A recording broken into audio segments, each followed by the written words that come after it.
Emocionante que en menos de un mes nos hayan convocado a participar en 2 eventos dedicados al pensamiento crítico latinoamericano. Hace pocas semanas la Universidad Pública de Antioquia le dio el honor Cayetano Betancourt a uno de los fundadores de la teoría crítica de la sociedad en Colombia, el profesor Rubén Jaramillo Vélez, y con Manuel Guillermo Rodríguez tuvimos el privilegio de acompañar a Rubén en ese acto de restauración y reconocimiento del pensamiento crítico y la obra de Rubén Jaramillo. Y hoy los estudiantes de una universidad pública, la Universidad del Atlántico, nos convocan a un seminario de investigación donde la idea es recuperar la originaria tradición del pensamiento crítico en América Latina. Eso nos llena de emoción, pero también es un desafío importante al cual ustedes nos convocan. Cómo volver práctica la teoría crítica de la sociedad y las epistemologías del sur para investigar a Colombia, para investigar a América Latina. Como dijera el poeta Jorge Zaramea, a la dulce y tremenda tierra colombiana.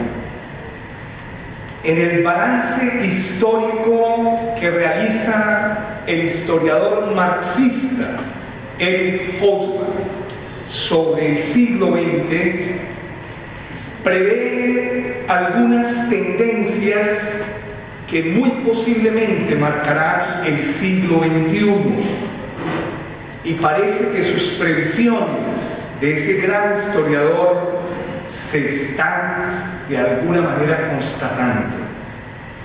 La primera, y dice Hobsbawm, una de las más perturbadoras es que en la mayoría de los países llamados de Occidente se ha destruido el vínculo y los mecanismos culturales para un diálogo intergeneracional.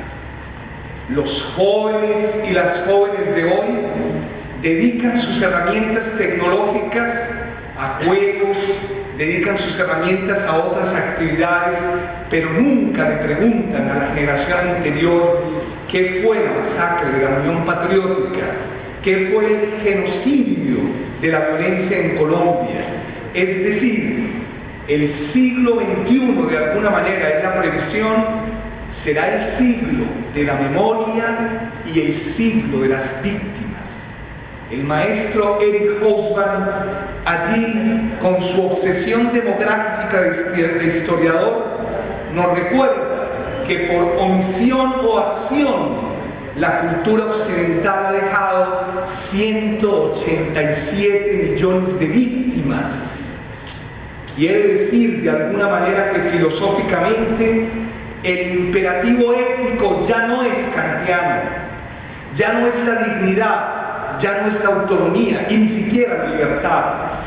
Como lo dijera Teodoro Adorno, el imperativo ético del siglo y de la filosofía es prestarle su voz al sufrimiento de las víctimas para que haya memoria, no de los vencedores, sino memoria de los vencidos, de los oprimidos, de los miserables. Y ahí también Benjamin nos recordaría bastantes tesis. Ese es el primer llamado de atención. El segundo llamado lo llama el maestro Eric Hobsbawm una tendencia muy significativa que marcará el siglo XXI, y es la conversión del mundo en una única unidad operativa. Él decide no llamarla ni globalización ni mundialización por toda la carga ideológica que esos conceptos hoy traen, pero la concepción del tiempo, la concepción de la política, la concepción de los jóvenes se está transmutando por esa unidad única operativa a nivel mundial. y eso va a ser bastante significativo. Pero tal vez su anticipación mayor es la tercera tendencia. El maestro Eric Hobsbawm dice ya en 1994, ese viejo joven de cerca de 94 años, de que hay un cambio cualitativo profundo. El mundo y la sociedad no son ya eurocéntricas. Y en sus propios términos, al comenzar el siglo XX, Europa era todavía el centro incuestionado de la inteligencia, la cultura, la ciencia, el poder, la epistemología, la riqueza. Pero se ha producido la decadencia, la caída de Europa en todos esos niveles. Quiere decir que ese joven viejo, al cierre de su vida, anticipa la experiencia contemporánea. ¿Qué entender? Porque el mundo y la sociedad ya no son eurocéntricas. Muchos interrogantes tenemos. ¿Será que nacerá otro centrismo, una especie de chinocentrismo, una especie de latinoamericanocentrismo? ¿O qué será lo que viene? Pero ya Europa está en crisis. ¿Será más bien que van a explotar los famosos microrrelatos de Lyotard? Y es que cada cual va a tomar su camino en medio de cierto narcisismo e individualismo. Consideramos que un término que utilizó Gianni Vattimo y Michel Foucault nos puede orientar un poco para entender esa frase: ya no es eurocéntrico. Y es el concepto de heterotopía, a diferencia del concepto de utopía, que supone una unión o un acuerdo en la finalidad última. El concepto de heterotopía implica que hay proyectos emancipatorios hacia varios distintos caminos. El sur, y recordemos a otro monstruo de América, Pepe Mujica, en su discurso de 46 minutos a la ONU, y el discurso de Dilma Rousseff, que realmente son joyas de la tradición plebeya de América. Ese viejo guerrillero, Pepe Mujica, empezó su discurso diciendo: yo vengo del sur, yo soy del sur. Y con su pinta completamente de hombre sabio nos está diciendo: el sur no significa un lugar topográfico, el sur no significa un lugar geográfico, significa que hay proyectos alternativos diferenciables.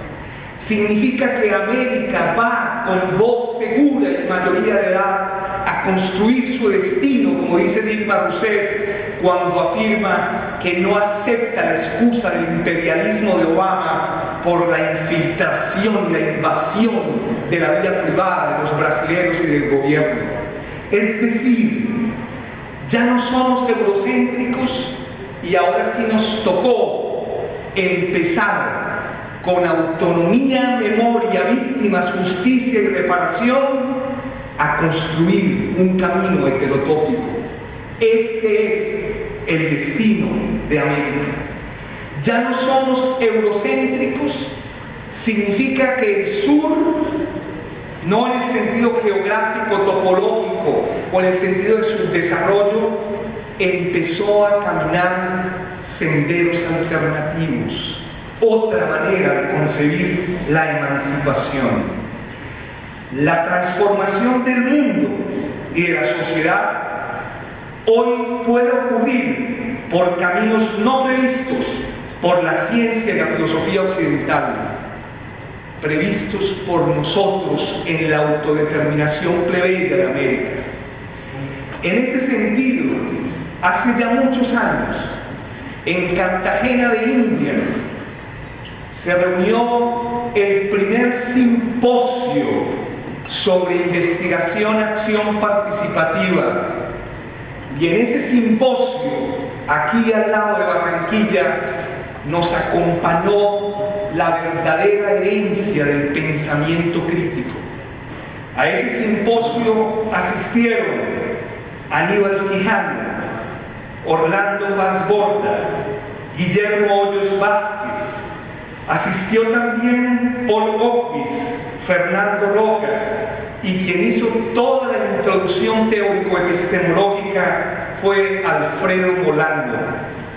Hoy en San José del Guaviare, acompañando a los campesinos y raspachines para proponer una política alternativa de drogas que no sea esta criminalización de los productores y los consumidores, esa otra inmunda guerra que nos trajo Richard Nixon en 1971 cuando planteó la famosa consigna: guerra contra las drogas. Es decir, aquí hay una larga tradición. Pero ¿qué es lo diferente en el momento de Aníbal Quijano, Guillermo Briones, Guillermo Hoyos, todo ese conjunto de pensadores que reivindican a la escuela de Frankfurt y a la teoría crítica de la sociedad? Que hoy ya no somos eurocéntricos. Jesús Martín Barbero lo repite de manera bastante provocadora: detrás de todo latinoamericano y toda latinoamericana hay un solapado eurocentrismo. Si oímos a Peirce, si oímos a Newton, Heisenberg y Heidegger, pensemos que ellos hacen filosofía y ciencia, y como dijera un día el maestro José Joaquín Brunner, pensamos que nosotros solo hacemos música, danza y identidades.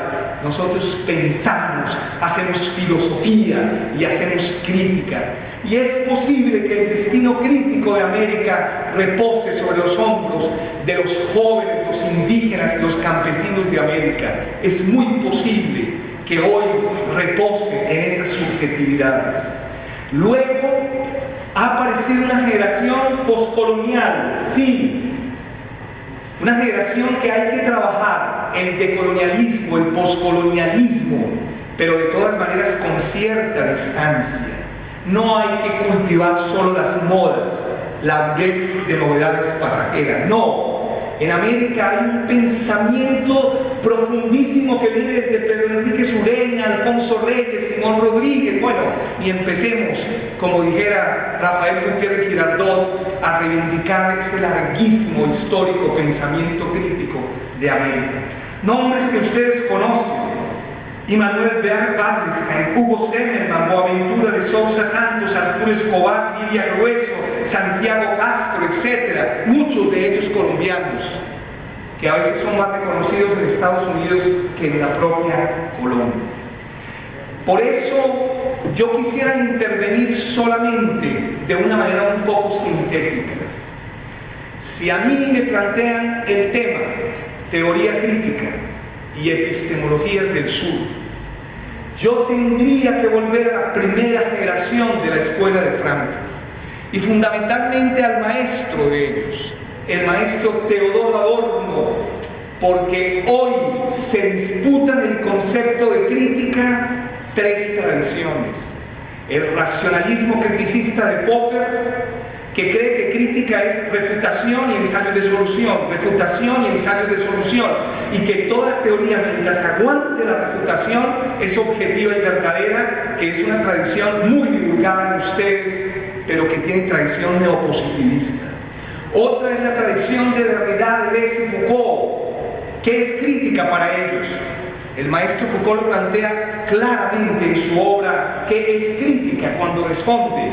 Es la pregunta permanente si hay otras maneras de ser gobernado, si existen otras formas del gobierno y de la gobernanza y la gobernabilidad, etcétera, etcétera. En cambio, la escuela de Frankfurt, con Teodoro Adorno, le otorgó 6 significados que hoy tienen una inmensa, yo diría, vigencia luego de estas 2 décadas de glorificación de la impotencia que fue el neoliberalismo. El primer significado es, como lo dice Teodoro Adorno, y es que el pensamiento anticipa para emancipar, y es que nosotros miramos la sociedad y miramos todo lo que miramos tratando de que otros mundos sean posibles. El viejo Kant, otro maestro de la crítica, en su último trabajo llamado Tratado de Pedagogía, dice algo que a mí siempre me ha marcado mi vida. Los dos descubrimientos más difíciles que el ser humano, y tenía 80 años, y las culturas indígenas sí respetan la vejez, pero estas culturas de la peste del olvido y la desmemoria no, son el arte del gobierno, la política y la educación. Son los más difíciles descubrimientos que el ser humano ha hecho. ¿Y de qué no sabía Kant? Sabía de metafísica, de lógica, de ética, bueno, todos los campos casi de la producción humana. Uno de los argumentos es magistral. Si hay algo difícil de llegar a un acuerdo sobre el fin último de la política y la educación, llegar a un consenso cerrado es imposible.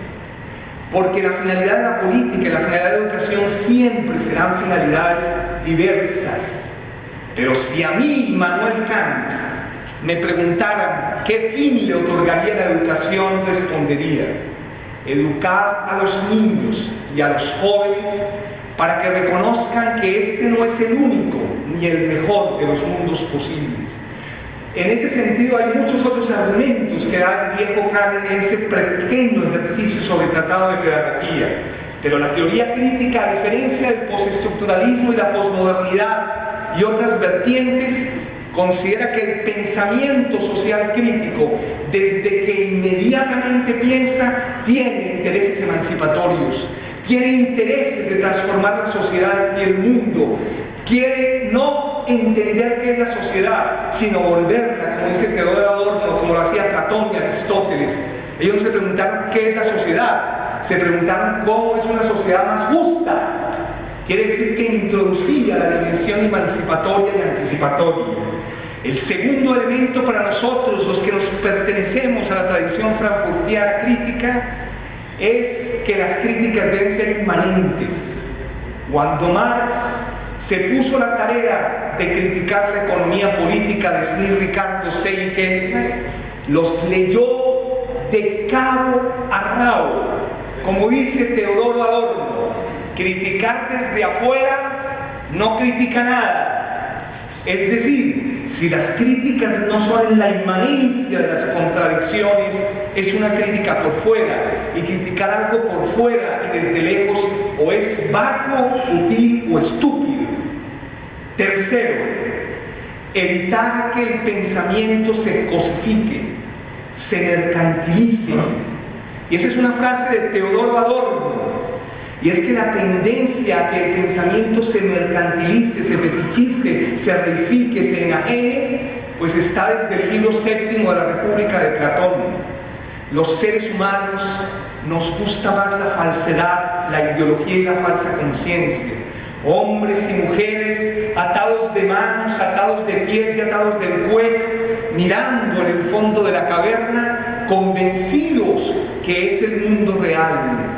Es decir, la teoría de la ideología que inventó no Marx, sino Francis Bacon, los ídolos del teatro, los ídolos del mercado, etcétera, etcétera. Cuarto, toda crítica verdaderamente radical, término del viejo Marx, debe criticar lo teórico, lo discursivo, pero también las prácticas sociales concretas. Si yo quiero criticar la Universidad de los Andes, donde habito, me toca siempre al mismo tiempo criticar sus manifiestos, criticar su fe, pero también criticar la cotidianidad diaria de sus praxis sociales. Una verdadera crítica no es solo teórica, pero tampoco es solo práctico-social. Para que sea una crítica que va a la raíz, critica lo que llamaría el postestructuralismo, lo discursivo, lo narrativo, pero también discursa las prácticas sociales concretas y diarias. Quinto, América Latina. Pero el elemento tal vez clave de la teoría crítica es que el que investiga es un sujeto, es una subjetividad. Y en ese sentido uno nunca tiene que ver con objetos, sino siempre con sujetos. Es decir, como ya lo dijera el viejo Hegel, detrás de todo objeto siempre hay sujeto. Si no, preguntémonos qué objeto que está en nuestro entorno no tiene trabajo humano objetivado y cristalizado, sangre de niños y mujeres. Todos los objetos que están aquí son al mismo tiempo sujetos. Es decir, que lo que más hay que cuidar es la subjetividad de los investigadores. En ese sentido, si un sujeto investigador no cuida sus emociones, no cuida su ideología, no lucha contra la cosificación, no lucha contra los lugares establecidos, no lucha contra la llamada opinión pública, eso que Pierre Bourdieu llamaba de quién es la opinión de la llamada opinión pública. ¿Será que es de RCN, de Caracol, de Julito, de Néstor Morales, o es de la universidad? Quien debería construir la opinión pública es, según Jasper, Schleiermacher, Fichte, Hegel, la más clara en conciencia de una época, la universidad. Por eso hay una crisis de hegemonía, porque la universidad no produce esa construcción de la opinión pública. Y sexto, si yo quiero hacer un análisis social, debo tener en cuenta tres dimensiones. Una, que la podemos llamar el mundo de la vida productiva, del trabajo. Dos, la interacción subjetiva. Y tres, el poder, las relaciones de fuerza. No hay mundo social, nunca, donde no hay esas tres dimensiones. El trabajo, la interacción, que puede ser comunicación, o como dijera Walter Benjamin, hacia una crítica de la violencia.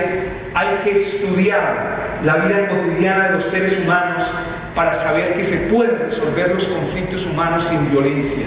No solo a partir del diálogo y la conversación, sino él habla ahí como de 7 estrategias.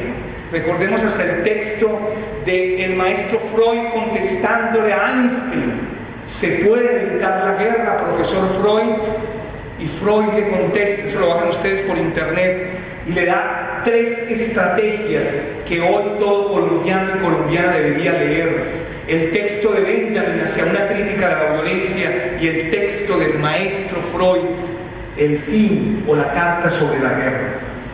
En ese sentido, para nosotros, teoría y praxis. Pero una frase de Horkheimer tal vez es el mejor ejemplo. Todos aquellos que desprecian la teoría terminan siendo cínicos en la vida práctica. Por eso el primer gran problema nuestro es: ¿qué es teoría crítica? Porque la palabra crítica puede caer en un envilecimiento, en una frivolidad total. La segunda gran inquietud sería preguntarse qué hemos aportado desde la época de Franz Borda, desde la época de Guillermo Hoyos, desde la época de Rubén Jaramillo Vélez.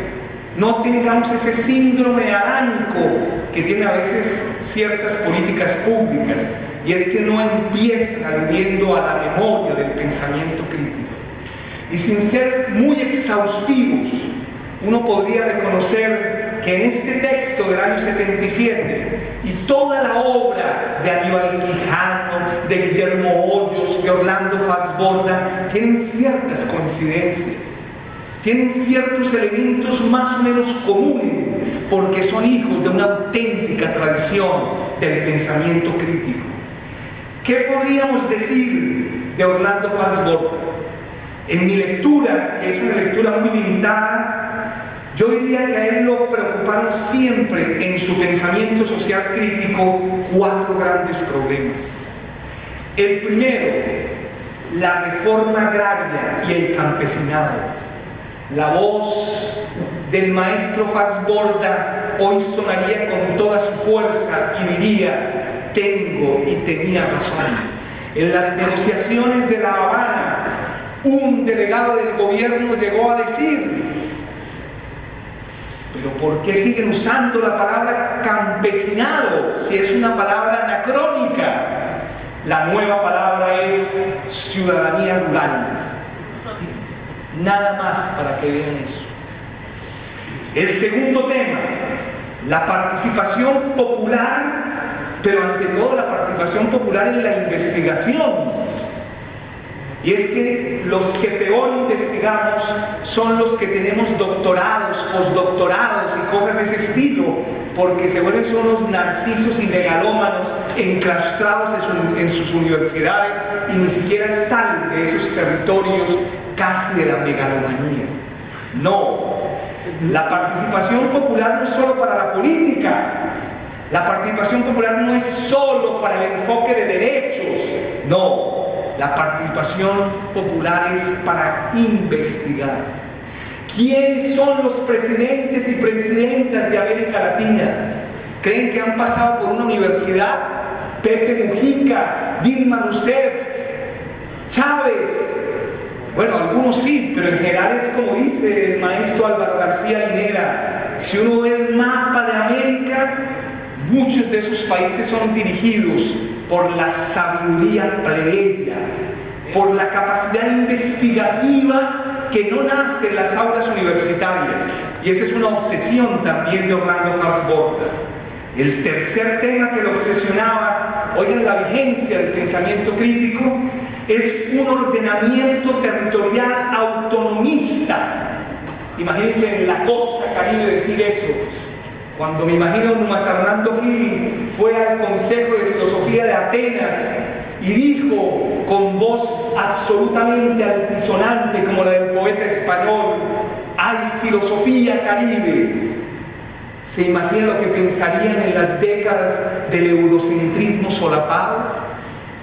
Hoy podemos decirlo con voz absolutamente autónoma y grande: hay filosofía latinoamericana. No latinoamericanocentrismo y aislacionamiento o aislamiento, no, pero sí hay un pensamiento, una ciencia, una técnica. Otra cosa es que la están desmontando en América Latina y en Colombia. Y lo cuarto, una metodología para trabajar por la paz democrática y reconstruir las naciones desde los espacios y territorios locales. Yo creo que esto podría ser casi la clave de cualquier agenda de paz. Si las regiones, las localidades, como lo he dicho en todas las partes de Colombia, desde Nariño hasta La Guajira, las mejores investigaciones que hay sobre paz no están en las universidades de Bogotá. Las mejores investigaciones sobre paz, sobre solución pedagógica de los conflictos, sobre guerra, están en las universidades regionales de este país. Otra cosa es que el centralismo que nos caracteriza no les permita ni siquiera la discusión académica. Para enfrentar eso de manera muy breve y casi yo diría irresponsable, el maestro decidió unas concepciones muy creativas de la acción social basadas en una construcción maravillosa que es la investigación-acción participativa. En Colombia me llamó la atención cuando leía a Néstor García Canclini, Culturas Híbridas, un libro que tuvo premio de investigación social. Néstor García Canclini decía: hay dos colombianos que aportaron la estética universal. Y yo me preguntaba, ¿quiénes serán ellos? Enrique Buenaventura y Santiago García. Y él le reconoce la creación colectiva del teatro popular. Y nosotros los colombianos ni siquiera nos hemos leído una página de Enrique Buenaventura, una página de Santiago García. Yo, en mi autocrítica eurocéntrica, ya tengo las obras de Enrique Buenaventura para leer desde América la creación y el aporte. ¿Qué más hemos hecho? El maestro Francisco López Segura, en una gran obra sobre América, hace un inventario de los 45 aportes a las ciencias sociales de América Latina, que voy a empezar a hacérselos acá, pero les puedo mandar las fotocopias. Y se enumera uno a uno de los aportes de América a las ciencias sociales. Es decir, tenemos que hablar alto, como decía el poeta español. Segundo, modificar de forma radical las concepciones y praxis del ordenamiento territorial. Y tercero, alimentar una educación política hacia el socialismo humanista, raizal, ecológico y regional. ¿Qué más? Es decir, ya anticipaba el fin del eurocentrismo, porque es que no todo socialismo viene del liberalismo. Esa era su crítica a cierto marxismo ortodoxo.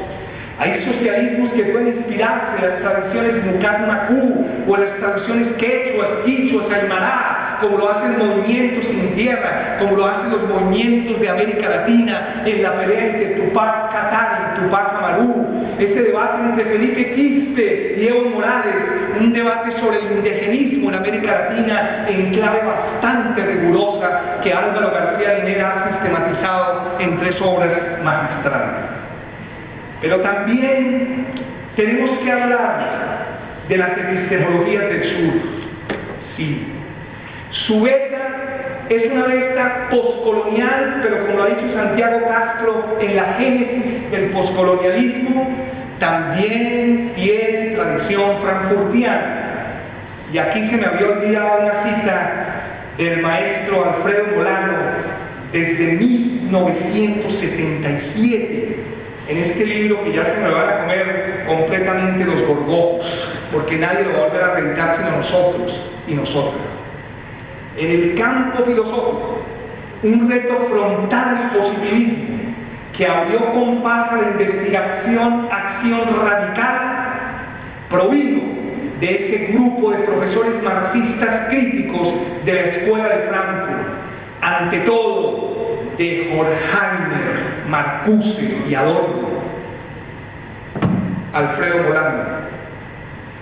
Las epistemologías del sur, en manos de Wallerstein, en manos de Aníbal Quijano, en manos de Walter Viñolo, en manos de todo ese combo de pensadores de América, también comparten un conjunto de problemas. Yo lo resumiría de una manera bastante sintética. Comparten cómo distanciarnos de la tradición epistemológica eurocéntrica. Primer problema. Porque si en algo ha habido eurocentrismo, es en ciencia técnica y ni hablemos de epistemología. Uno a veces le dicen los inventarios que hemos inventado el Estado multinacional. Eso no se lo ocurrió a Maquiavelo, a Hobbes, a nadie. Lo inventaron los indígenas del MAS. Un Estado multinacional, cuando le dieron esta nación, etc. Pero podemos inventar una epistemología desde el sur como proyecto alternativo a la crisis de la ciencia occidental. Dos premisas y 2 ideas centrales. Eso sería un curso bastante apretado de algunos consensos. Primero, la toma de distancia del eurocentrismo siempre estará cargada de dificultades, ya que no se trata simplemente de descartar, abandonar o ignorar las potencialidades de la tradición europea, sino distanciarse implica un diálogo con esa tradición, porque no se trata del aislamiento de ella, pero también considerarnos, como dijera alguna vez el maestro Alfonso Reyes, un otro occidente, un otro heterogéneo y multitemporal occidente. Pero distanciarse con este solapado ideológico eurocentrismo siempre será difícil. 2 premisas que aluden al reconocimiento de una comprensión del mundo más amplia que la occidental y 2 ideas centrales: la ecología de los saberes y la traducción intercultural. Siempre la mayor dificultad será tomar distancia de la tradición occidental. Pero para ello necesitamos una sociología de las ausencias y una sociología de las emergencias. ¿Qué es la sociología de las ausencias? Pues las formas colonialistas que no han permitido que el pensamiento latinoamericano hable, se visibilice. ¿Y cuáles son esas 5 formas de colonialidad? Todo lo que el canon europeo no legitima o no reconoce es declarado como inculto o acientífico. Segundo, la idea según la cual la historia tiene un solo sentido y una dirección única Por eso, como ya lo dijera el maestro Walter Benjamin desde sus obras juveniles, el problema de toda ciencia social crítica es su concepción de la historia, su filosofía de la historia. Porque las palabras más peligrosas de las ciencias sociales son progreso, modernización, desarrollo, globalización, tercer mundo, subdesarrollo, primer mundo, etcétera, etcétera.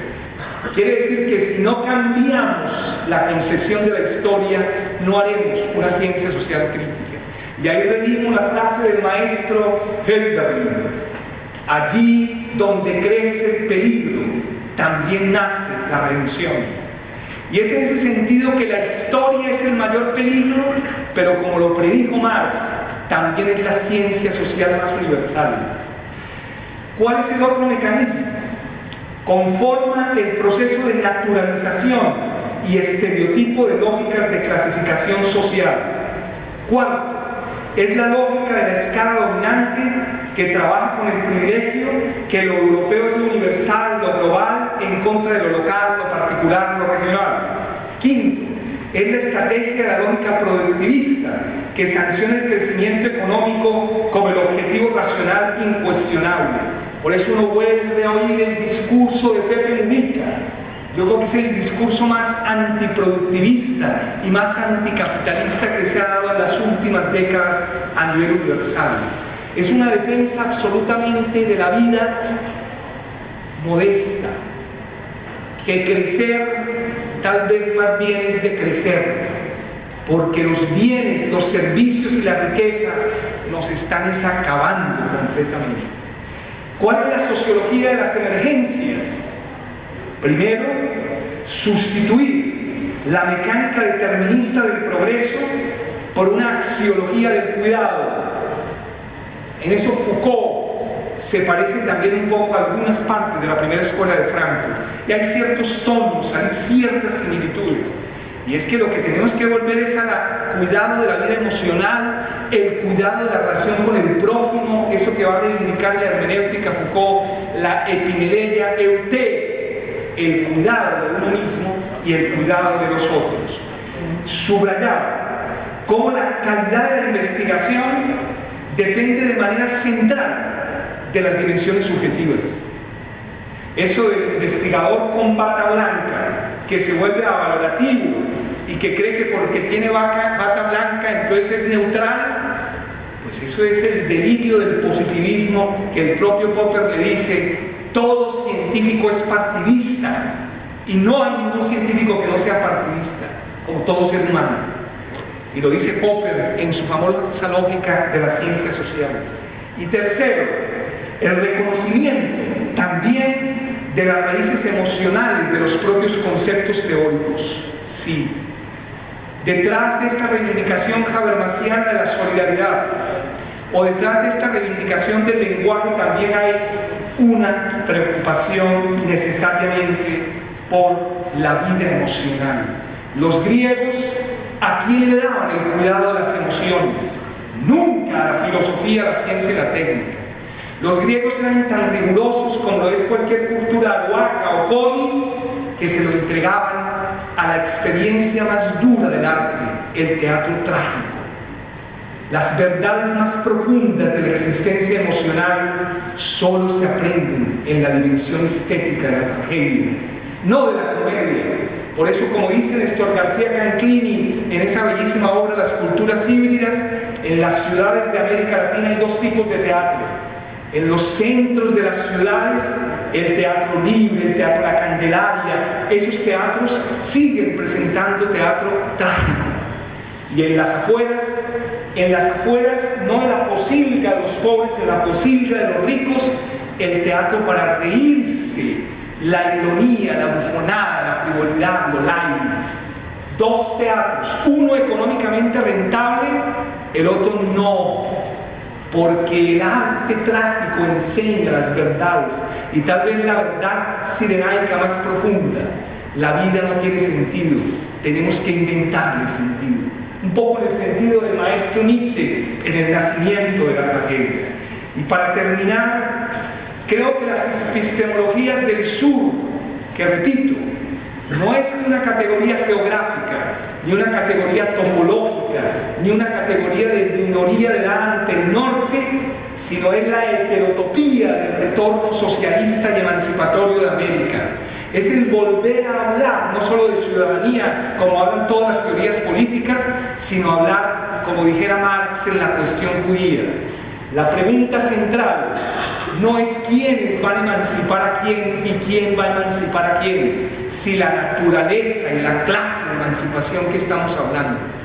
Por eso, la gran pregunta de hoy es esa: ¿cuál es la naturaleza y clase de la emancipación de América? El biocentrismo, los derechos de la madre tierra, que los declararon no las universidades, sino 30.000 indígenas y campesinos en Cochabamba en el 2010, que son tan sintéticos y lúcidos como lo indica el propio Boaventura, que logran hacer los derechos de la madre tierra en 4 artículos. Yo le digo a mis estudiantes de la Universidad de los Andes: bájenlos y apréndanselos de memoria. Además de John Rawls y sus famosos 2 principios de la justicia, América le dijo a Europa: la crisis del humanismo europeo solo se resuelve, como lo hace Benjamin bellísimamente al final de Hacia una crítica de la violencia, pensando seriamente en la vida. Y ahí la tomó Antanas, se le pegó una modificada carísima de la vida es sagrada, donde él nunca en la vida dice lo que dice la interpretación, y ahí Benjamin critica bellísimamente ese concepto de la vida es sagrada y la deconstruye o critica, porque si hay alguien que amó la palabra crítica fue Benjamin. Su tesis doctoral se llama El concepto de crítica en el romanticismo alemán. Entonces no va a sacar el concepto de crítica solo de la economía, la va a sacar de la estética. Semejante obra de 1919 del maestro Walter Benjamin. Y termino. 2 afirmaciones casi imperativos categóricos, porque el de Kant ya se nos envejeció, el de Rawls ya se nos envejeció. Estamos hablando del imperativo del maestro Teodoro Adorno: hay que prestarle la voz al sufrimiento, a la autoridad de las víctimas. Y en ese sentido, lo primero que hay que afirmar: la comprensión del mundo será siempre mucho más amplia que la comprensión occidental del mundo, y por tanto la propia transformación del mundo puede ocurrir por caminos no previstos por el pensamiento occidental. América Latina es el laboratorio político de esa búsqueda. Puede que no tengamos un modelo post-neoliberal totalmente nítido y claro, pero ya tenemos una crítica radical al productivismo, al consumismo. Como lo dice también Boaventura, en América Latina, crisis capitalista no es crisis hipotecaria o económica, es una crisis civilizatoria. Quiere decir que nosotros leemos en otra clave la crisis europea. Es una crisis de los fundamentos mismos. Y la segunda afirmación: la diversidad, la diferencia en el mundo es infinita, porque incluye modos distintos de ser, sentir, pensar, concebir el tiempo, concebir la historia, relacionarse, organizarse, y otra manera no capitalista de producir los bienes y la riqueza. Muchas gracias.